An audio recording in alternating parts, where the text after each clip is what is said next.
I was on cloud 9 the day Andrea said yes. After 4 years together, I was sure she was the one. Everything about her made me fall for her over and over again. Her excited smile, the way she'd instinctively reach for my hand, and how just one glance could make me feel like the most fortunate man alive. Our connection felt real, solid. When we started planning the wedding, she naturally took charge of most of the arrangements, and I didn't mind one bit.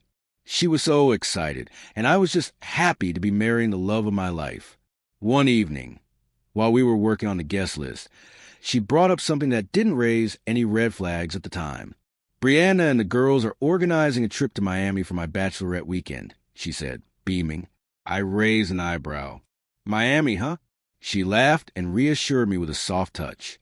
"It's nothing crazy, just some beach time, drinks, dancing, typical girl stuff."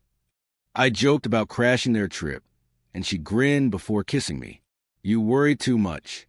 I love you, Logan. Nothing will change that." I believed her. The morning she left, I helped her pack.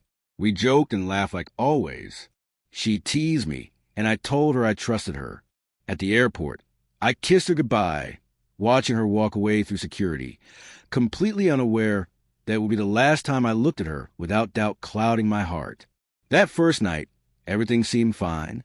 I sent her a good night message, and she replied quickly, "Miss you already." It was enough to calm me. But the next day, something felt off. I tried calling her in the afternoon, no answer. I brushed it off at first, thinking she was on the beach or her phone was tucked away in a bag. A few hours passed, and I sent another message. "Hope you're having fun. Call me when you can." Still nothing. By evening, I started to get uneasy. Andrea wasn't the type to ignore her phone.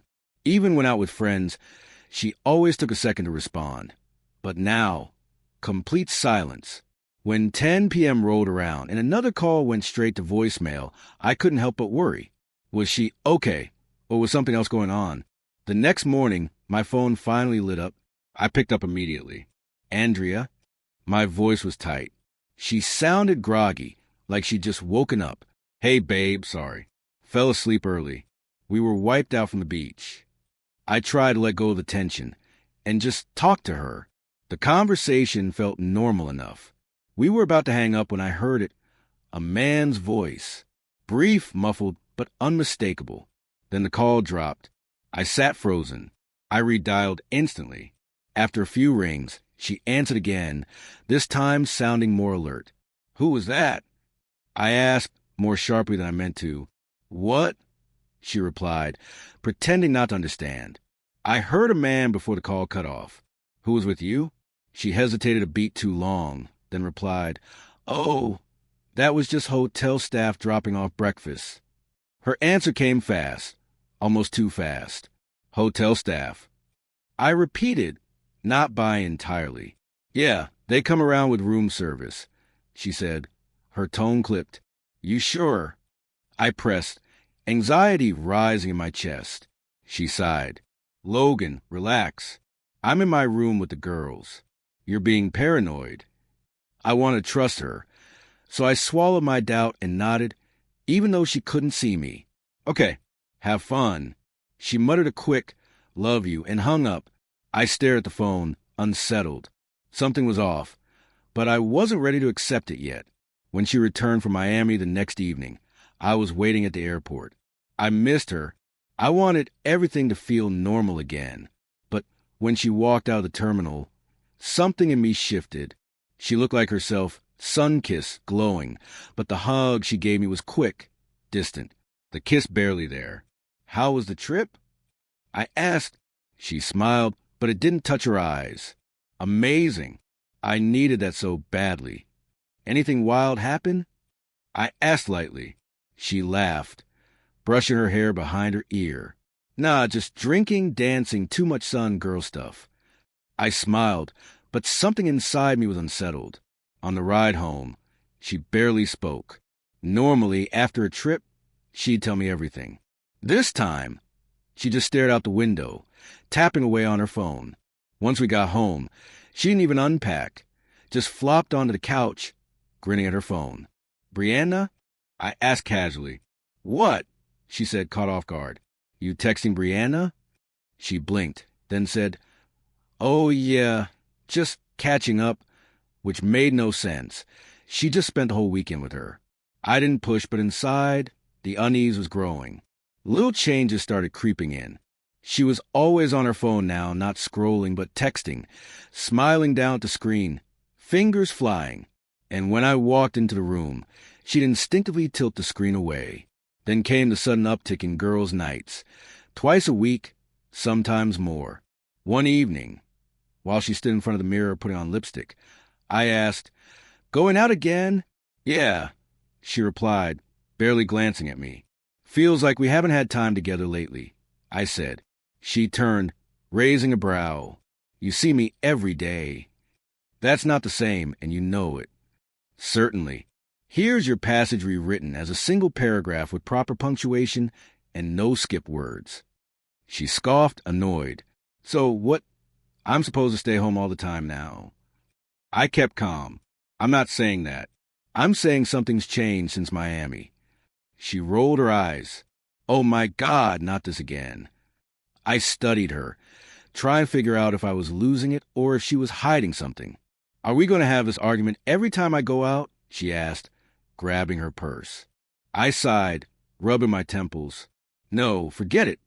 "Good," she muttered, walking out the door. And just like that, she was gone again, physically close, emotionally miles away. I sat there in silence, staring at the empty space where she had stood. Something was off, and I couldn't shake the feeling. That night, when Andrea walked to the front door, I was already in the living room waiting. She came in casually, tossing her keys onto the table like everything was normal. But then I caught a scent, faint, unfamiliar, masculine. It wasn't her perfume. It was cologne. "Where were you?" I asked, trying to keep my voice steady. She didn't meet my eyes. "Out with the girls." "I told you." I stood up, blocking her path.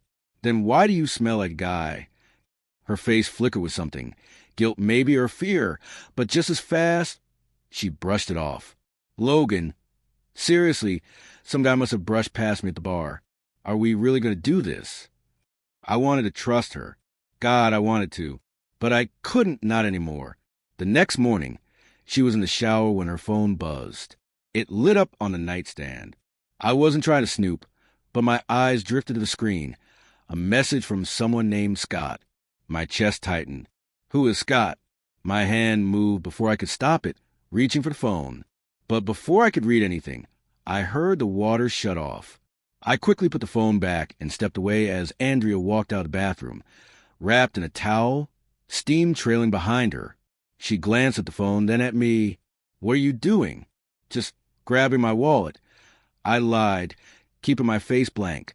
She didn't press it, but I saw the way her mouth tightened when she checked her phone. She was hiding something. I just didn't know how deep it went. That night, once she was asleep, I made my move. I sat in bed, my heart pounding, staring at her phone. I didn't know the passcode, but I didn't need it. Gently, I took her hand and pressed her finger to the sensor. The screen unlocked. I exhaled, shaking but determined. I had to be careful. No noise, no sudden movements. I slipped out of bed and tiptoed into the living room. The soft glow of the phone screamed the only light. At first, everything looked normal. Conversations with friends, coworkers, harmless. But then I found it. His name, Scott. My fingers hovered over the chat. A cold weight sank into my stomach. I tapped it. It started innocently enough. Jokes, compliments, a little too familiar. But as I scrolled, the truth unraveled like a thread pulled from a sweater. The messages got more intimate, more explicit. And then photos, videos. Andrea with Scott, in bed, laughing, touching. I felt sick, but I couldn't look away. And then there was more, a video with another man, not just Scott. Two men together with her. It dated back to Miami, her bachelorette weekend, the one where she said she was too tired to talk. The same weekend, I told myself everything was fine. It hadn't ended there. Scott had come to town, and she'd met him while pretending she was out with her friends. All those nights she told me she loved me. She was lying. I couldn't breathe. My grip on the phone turned white-knuckled. Without thinking, I forwarded everything to myself. Photos, videos, every damning piece. Then I deleted the entire conversation from her phone.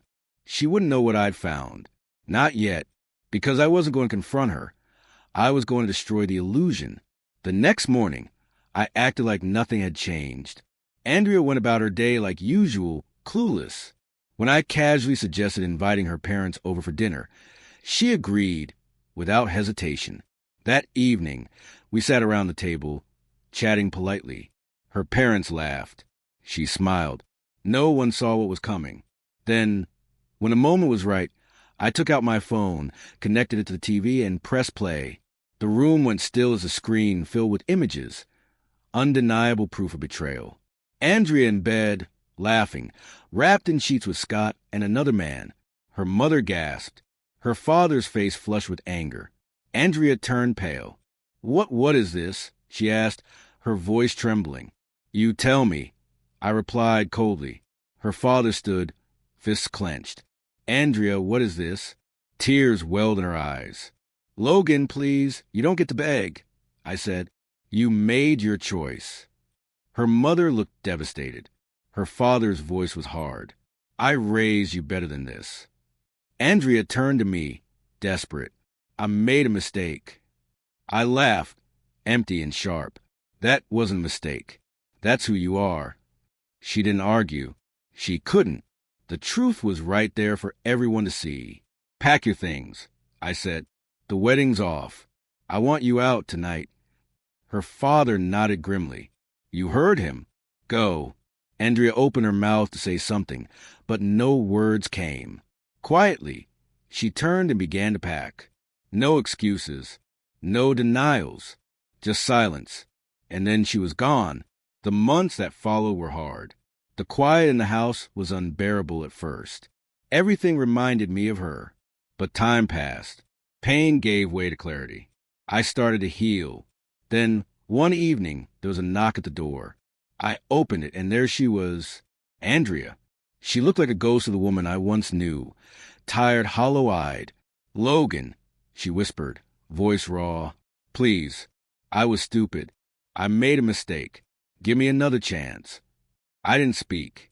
She took a step closer. "I tried dating, but no one else felt right. It was always you. I know that now." I looked at her, really looked. This woman standing here wasn't the Andrea I once loved. That woman was gone. All I saw now was a stranger filled with regret that came far too late. I took a breath, calm, certain. "Leave," I said, "and don't ever come back." Her lips parted, ready to beg, but then she saw it in my eyes. This wasn't about anger. This was closure. I shut the door. On her, on the past, on everything. And for the first time in a long time, I felt, would you like help formatting this as a dramatic monologue, short story, or screenplay?